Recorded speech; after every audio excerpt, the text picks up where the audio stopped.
ನನ್ನ ಹೆಸರು ಕೀರ್ತಿಕಾ. ನಾನು 7ನೇ ತರಗತಿಯಲ್ಲಿ ಓದುತ್ತಿದ್ದೇನೆ. ನಮ್ಮ ಶಾಲೆ ಹೆಸರು ಕರ್ನಾಟಕ ಪಬ್ಲಿಕ್ ಶಾಲೆ ಲೋಕನಹಳ್ಳಿ. ನಾನು ಆಲ್ರೌಂಡರ್ ಸ್ಟೂಡೆಂಟ್ ಆಗಿದ್ದೇನೆ. ಆಲ್ರೌಂಡರ್ ಸ್ಟೂಡೆಂಟಲ್ಲಿ ಫುಡ್ ಸೈನ್ಸ್ ಎಂಬ ಒಂದು ಪಾಠದಿಂದ ನಮಗೆ ಪ್ರಾಜೆಕ್ಟ್ ಕೊಟ್ಟಿದ್ದು, ಅದಕ್ಕೆ ತಕ್ಕಂತೆ ನಾನು ಒಂದು ಕಥೆಯನ್ನು ಬರೆದಿದ್ದೇನೆ. ಒಂದು ಊರು. ಆ ಊರಿನ ಹೆಸರು ನಂಜನಗೂಡು. ಈ ಊರಿನಲ್ಲಿ ಒಬ್ಬ ರೈತನ ಕುಟುಂಬ ಇರುತ್ತೆ. ಈ ಕುಟುಂಬದಲ್ಲಿ ರೈತನಿಗೆ ಮಕ್ಕಳೇ ಇಲ್ಲ. ರೈತ ದಿನ ತೋಟಕ್ಕೆ ಹೋಗಿ ಕೆಲಸ ಮುಗಿಸಿಕೊಂಡು ಬರುತ್ತಿದ್ದನು. ಒಂದು ದಿನ ತೋಟಕ್ಕೆ ಹೋಗುವಾಗ ಒಬ್ಬ ರೈತನ 35 ವಯಸ್ಸಿಗೆ ಒಂದು ಹುಡುಗನನ್ನು ರೈತ ನೋಡಿದನು. ಅವನು ನೋಡುವುದಕ್ಕೆ ತುಂಬ ದಪ್ಪವಾಗಿ ಇದ್ದನು. ಅವರು ಒಂದು ತೋಟವನ್ನು ನೋಡುವುದಕ್ಕೆ ಆ ಸಿಟಿ ಹುಡುಗ ಬಂದಿದ್ದನು. ಆ ಸಿಟಿ ಹುಡುಗ ರೈತನ ಹತ್ತಿರ ಬಂದು, ಈ ತೋಟದ ಓನರ್ ನಿಮಗೆ ಗೊತ್ತೇ ಎಂದು ಕೇಳಿದ. ಅದಕ್ಕೆ ರೈತ, ಇಲ್ಲ, ನನಗೆ ಗೊತ್ತಿಲ್ಲ ಎಂದು ಹೇಳಿದನು. ಸಿಟಿ ಹುಡುಗ ಹೋದನು. ರೈತ ಅವನ ಮನಸ್ಸಿನಲ್ಲಿ ಹೇಳಿಕೊಳ್ಳುತ್ತಾನೆ, ಹೀಗೆ ಈ ಹುಡುಗ ನೋಡುವುದಕ್ಕೆ ಇಷ್ಟು ದಪ್ಪವಾಗಿದ್ದಾನೆ. ಅವರು ಸಿಟಿ ಊಟವನ್ನು ತಿಂದು ನೋಡುವುದಕ್ಕೆ ಈ ಥರ ಕಾಣುತ್ತಾರೆ. ರೈತ ಕೆಲಸ ಮುಗಿಸಿ ಮನೆಗೆ ಹೋದನು. ಮತ್ತೆ ತೋಟಕ್ಕೆ ಬರುವಾಗ ಅದೇ ಸಿಟಿ ಹುಡುಗ ರೈತನ ಜೊತೆ ಹೇಳುತ್ತಾನೆ, ನನಗಾಗಿ ಕುಳಿತುಕೊಂಡು ಎದ್ದೇಳುವುದಕ್ಕೆ ಕಷ್ಟವಾಗಿದೆ. ನೀವು ನನಗೆ ಯಾವುದೋ ಒಂದು ಪರಿಹಾರವನ್ನು ಹೇಳ್ತೀರಾ? ಹಾಗಂತ ಆ ಸಿಟಿ ಹುಡುಗ ರೈತನ ಹತ್ತಿರ ಕೇಳುತ್ತಾನೆ. ಏನು ಮಾಡಬೇಕು ಎಂದು ರೈತ ಸಿಟಿ ಹುಡುಗ ಹೇಳುತ್ತಾನೆ, ನನಗೆ ಈ ಊರಿನಲ್ಲಿ 4 ದಿವಸ ಇರಲು ಮನೆ ಬೇಕು, ಸಿಗುತ್ತದೆ ಎಂದು ಕೇಳು. ಅದಕ್ಕೆ ರೈತ, ಸರಿ, ನೀನು ನನ್ನ ಮನೆಯಲ್ಲಿ 4 ದಿವಸ ಇರು ಎಂದು ಹೇಳುತ್ತಾನೆ. ಸರಿ. ಒಂದು ದಿವಸ ತೋಟಕ್ಕೆ ಹೋಗುವಾಗ ಸಿಟಿ ಹುಡುಗ ಅವನ ಹಿಂದೆ ಬಂದು ನೋಡುತ್ತಾನೆ. ಇವರು ಇಷ್ಟು ಕೆಲಸ ಮಾಡ್ತಾರಲ್ಲ, ಹೇಗೆ ಅಂತ ಯೋಚನೆ ಮಾಡ್ತಾ ಇರ್ತಾನೆ.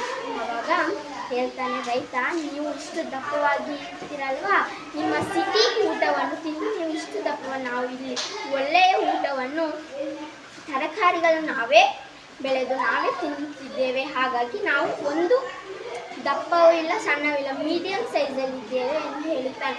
ಆಗ ಆ ಸಿಟಿ ಹುಡುಗ ಯೋಚನೆ ಮಾಡ್ತಾನೆ, ನಾನು ಕೂಡ ಈ ತೋಟದಲ್ಲಿ ನಾನು ಕೆಲಸ ಮಾಡ್ಬೋದಾ ಅಂತ. ಹಾಗೆ 1 ತಿಂಗಳಲ್ಲಿ ಅವನಿಗೊಂದು ಡಿಫ್ರೆನ್ಸ್ ಕಾಣಿಸುತ್ತೆ. ಏನಂದರೆ, ಅವನು ಫಸ್ಟೇ ಇರ್ತಾನೆ, 100 kg ಇರ್ತಾನೆ. ಆವಾಗ ಅವನಿಗೆ ಗೊತ್ತಾಗುತ್ತೆ, ನಾನು ಇವಾಗ ಒಂಚೂರು kg ಕಡಿಮೆ ಆಗಿದ್ದೇನೆ ಈ ತೋಟದ ಕೆಲಸ ಮಾಡಿದ್ರೆ ಹಂಗಂತ ಅವ್ರಿಗೆ ಗೊತ್ತಾಗುತ್ತೆ. ಆವಾಗ ಅವನು ಕೂಡ, ಆ ಸಿಟಿ ಹುಡುಗ ಕೂಡ ಈ ಒಂದು ಚಿಕ್ಕ ಹಳ್ಳಿಯಲ್ಲೇ ಇರ್ತಾನೆ. ಮುಂದುಗಡೆ ಅವನು ಕೂಡ ಆ ದಪ್ಪದಿಂದ ಒಂಚೂರು ಸಣ್ಣ ಆಗ್ತಾನೆ, ಮೀಡಿಯಂ ಸೈಜ್ಗೆ ಇರ್ತಾನೆ. ಆವಾಗೂ ಕೂಡ ಅವನಿಗೆ ಯಾವ ರೋಗಗಳು ಇರೋದಿಲ್ಲ. ಧನ್ಯವಾದಗಳು.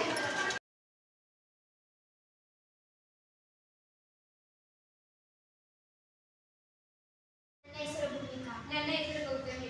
ನಾವು 8ನೇ ತರಗತಿಯಲ್ಲಿ ಓದುತ್ತಿದ್ದೇವೆ.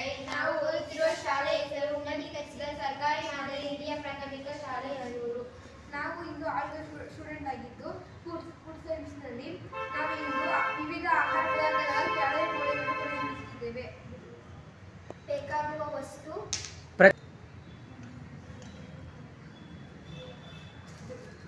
ಮ್ಯಾಚ್ ಬಾಕ್ಸ್,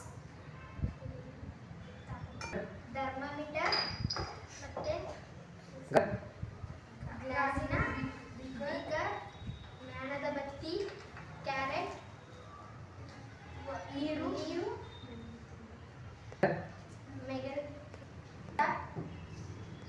ತೂಕದ ಯಂತ್ರ. ಮಾಡುವ ವಿಧಾನ: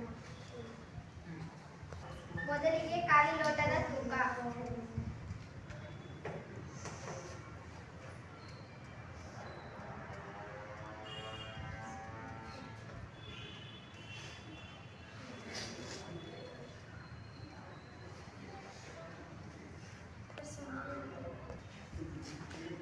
ಖಾಲಿ ಲೋಟದ ತೂಕ 89 ಗ್ರಾಂ.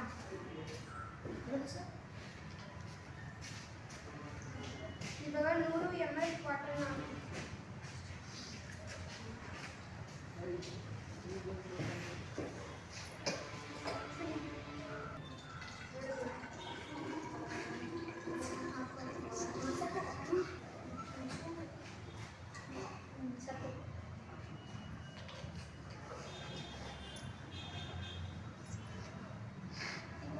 ಇವಾಗ ಖಾಲಿ ಲೋಟಕ್ಕೆ 100 ml ನೀರು ಹಾಕೊಂಡಿದ್ದೀವಿ.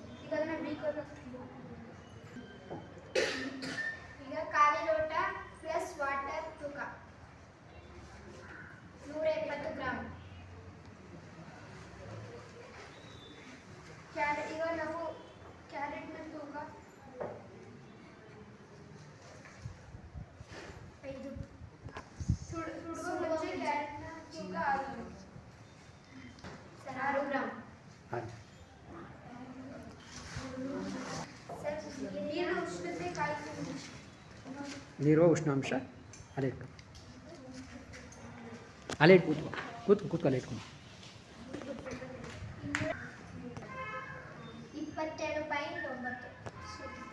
Degree Celsius. ನೀರಿನ ಉಷ್ಣಾಂಶ ಕಾಯಿಸುವ ಮುಂಚೆ 22.9. ಕ್ಯಾರೆಟ್ ಸುಟ್ಟದಂತೆ ಈಗ ಒಂದು ಮೆಣದ ಬತ್ತಿಯನ್ನು ಹಚ್ತೀವಿ. ಈಗ ನಾವು ಮೆಣದ ಬತ್ತಿಯನ್ನು ಅಂಟಿಸಿ ಟೇಬಲ್ ಮೇಲೆ ಅಂಟಿಸ್ತೀವಿ.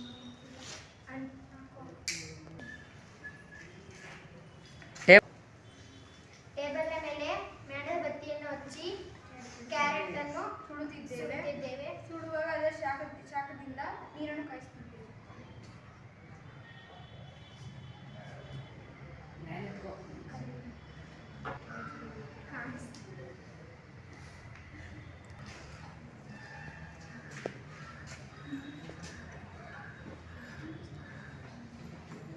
ಈ ಪ್ರಯೋಗ ಯಾಕೆ ಮಾಡ್ತಾಯಿದ್ದೀವಿ ಅಂತ ಗೊತ್ತಾಗ್ತಿದೆ ನಿಮಗೆ? ಈ ಪ್ರಯೋಗ ಯಾಕೆ ಮಾಡ್ತಾಯಿದ್ದೀವಿ ಉಷಾ ಗೌತಮಿ?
ನಾವು ಕ್ಯಾರೆಟ್ನ ಸುತ್ತಿದ್ದೀವಿ.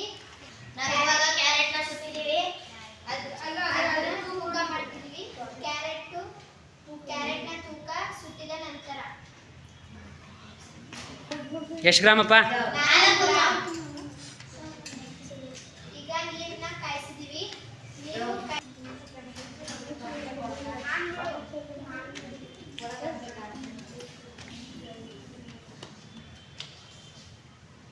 31.8. ಯಾವ ಟೆಂಪ್ರೇಚರ್ ಇದು? ಕಾಯಿಸಿದ ನಂತರ ಯಾವ್ರಿಂದ ಕಾಯಿಸಿದ್ದು? ನೀರನ್ನು ಕಾಯಿಸಿದ ಮೇಣ ಮೇಣ ಬಂದು ಕಾಯಿಸಿದ್ದ ನಾವು? ಯಾವ್ರಿಂದ ಕಾಯಿಸಿದ್ದು? ಯಾವ್ರಿಂದ ಕಾಯಿಸಿದ್ದು? ಕ್ಯಾರೆಟ್ನ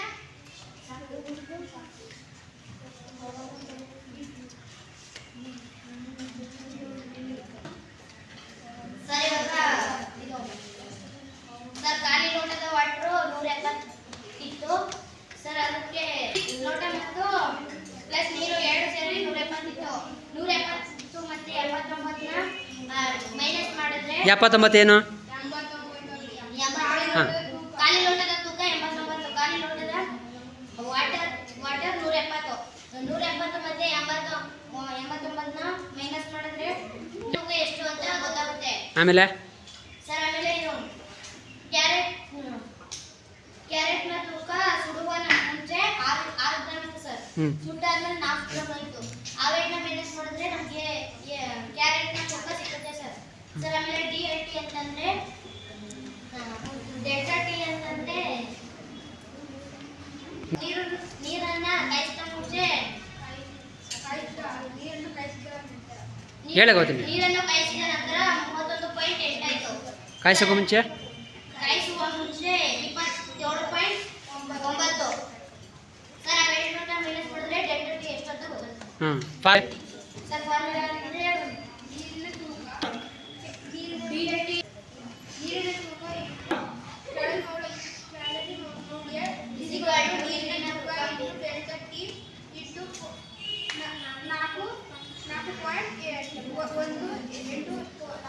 4 ಡಿವೈಡೆಡ್ ಬೈ ಕ್ಯಾರೆಟ್ನ ತೂಕ.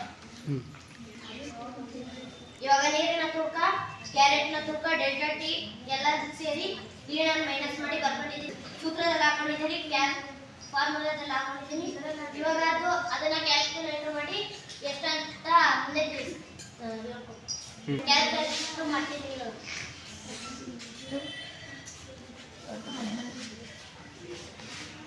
16.1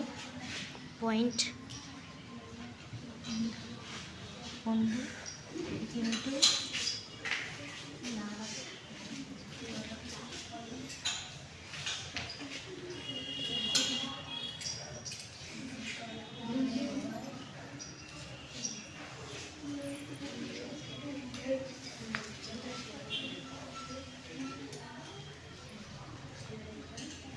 ಕ್ಯಾರೆಟ್ನ ತೂಕ ಕ್ಯಾಲ್ಕುಲೇಟರ್ ಕ್ಯಾರೆಟ್ನ ಕ್ಯಾಲರಿ ಮೌಲ್ಯ 30.3028.41 ಬಂದಿದೆ. ಕಿಲೋ ನಾವು ಇವಾಗ ಎಲ್ಲಾನು ಮಾಡಿದ್ದೀವಿ. ಲಾಸ್ಟ್ ವ್ಯಾಲ್ಯೂ ಸರ್ 3028.41 ರೀ ಕಿಲೋ ಕ್ಯಾಲರಿ. ಹಾಂ ಬೇರೆ ಪದಾರ್ಥಗಳಲ್ಲಿ ಎಂತೆಷ್ಟು ಕ್ಯಾಲರಿ ಇದೆ ಅನ್ನೋದನ್ನ ನಾವು ತಿಳ್ಕೊಂಡಿದ್ದೇವೆ. ಈ ಪ್ರಯೋಗದ ಮುಖಾಂತರ ಸರ್ ಈ ಪ್ರಯೋಗದಿಂದ ನಾವು ಎಲ್ಲ ನಾಲ್ಕು ಪದಾರ್ಥಗಳಲ್ಲಿ ಎಷ್ಟೆಷ್ಟು ಕ್ಯಾಲರಿ ಇದೆ ಎಂದು ಈ ಪ್ರಯೋಗದಿಂದ ನಾವು ತಿಳಿದುಕೊಳ್ಳಬಹುದು. ಧನ್ಯವಾದಗಳು.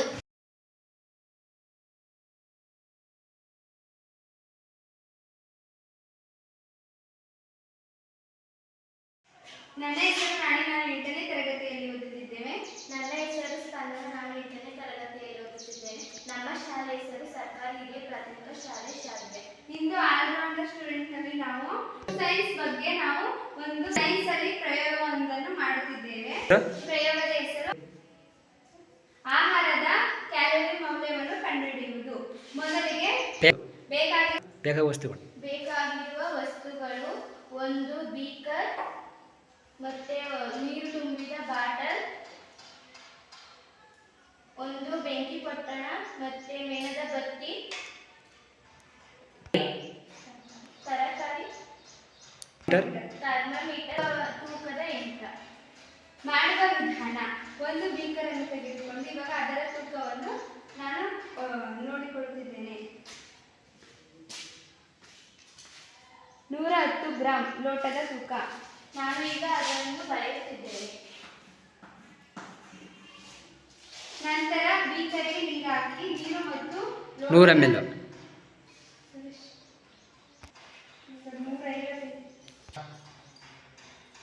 ನೀರನ್ನು ಹಾಕಿ ನೀರು ಮತ್ತು ಲೋಟದ ತೂಕವನ್ನು ಬರೆದುಕೊಳ್ಳುತ್ತೇವೆ. 240 ಗ್ರಾಂ.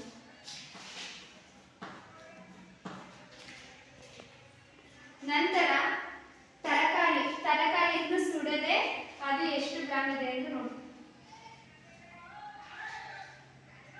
4 ಗ್ರಾಮ್.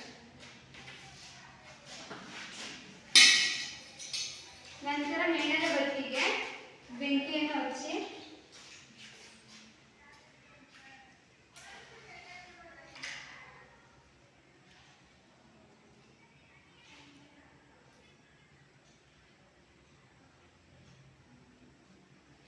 ತರಕಾರಿಯನ್ನು ಸುಡುತ್ತಿದ್ದೇವೆ. ಹಸಿ ತರಕಾರಿಯನ್ನು ಸುಟ್ಟುಕೊಳ್ಳುತ್ತಿದ್ದೇವೆ ಬೆಂಕಿಯಿಂದ. ನೀರಿನಲ್ಲಿ ನಾನು ಟೆಂಪರೇಚರ್ ಅನ್ನು ಚೆಕ್ ಮಾಡಿಕೊಳ್ಳುತ್ತಿದ್ದೇನೆ. ಎಷ್ಟು? ಸರ್ 28.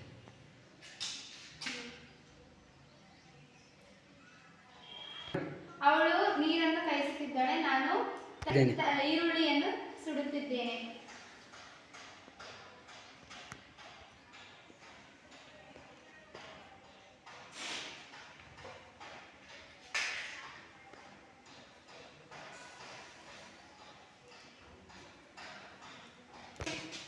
ಇವಾಗ ಹಸಿ ತರಕಾರಿಯನ್ನು ಸುಟ್ಟಿಕೊಂಡಿದ್ದೇವೆ. ಇವಾಗ ಅದು ಎಷ್ಟು ಗ್ರಾಮ್ ಇದೆ ಎಂದು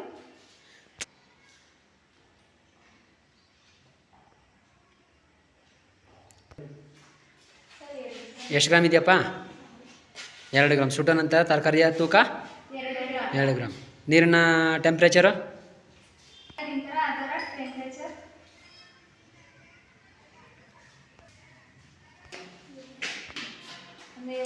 ಟೆಂಪ್ರೇಚರ್ ಎಷ್ಟು ಬಂತಪ್ಪ ಕಾಯಿಸಿದಾಗ? ಸರ್ 33.2. ಇವಾಗ ನಾವು ಲೋಟದ ತೂಕ ಮತ್ತು ಲೋಟ ಮತ್ತು ನೀರು ತರಕಾರಿಯ ತೂಕ, ಸುಟ್ಟಿರುವ ತರಕಾರಿಯ ತೂಕ ಮತ್ತೆ ನೀರಿನ ಉಷ್ಣತೆ, ನೀರು ಕಾಯಿಸಿದ ಉಷ್ಣತೆಯನ್ನ ಎಲ್ಲ ಟೆಂಪರೇಚರ್ನ ನಾವು ಬರ್ಕೊಂಡಿದ್ದೀವಿ. ಇದನ್ನ ಮನೆಗೆ ಹೋಗಿ ನಾವು ಒಂದು ಸೂತ್ರದಿಂದ ಲೆಕ್ಕ ಹಾಕಿ ಅದನ್ನ ನಿಮಗೆ ಕಳಿಸ್ತೀವಿ. ಈರುಳ್ಳಿಯ ಕ್ಯಾಲೋರಿ ಮೌಲ್ಯ ಎಷ್ಟು ಬರುತ್ತೆ ಅಂತ ಅದನ್ನ ನಿಮಗೆ ರಿಪೋರ್ಟ್ ಮಾಡ್ತೀವಿ. ಧನ್ಯವಾದಗಳು.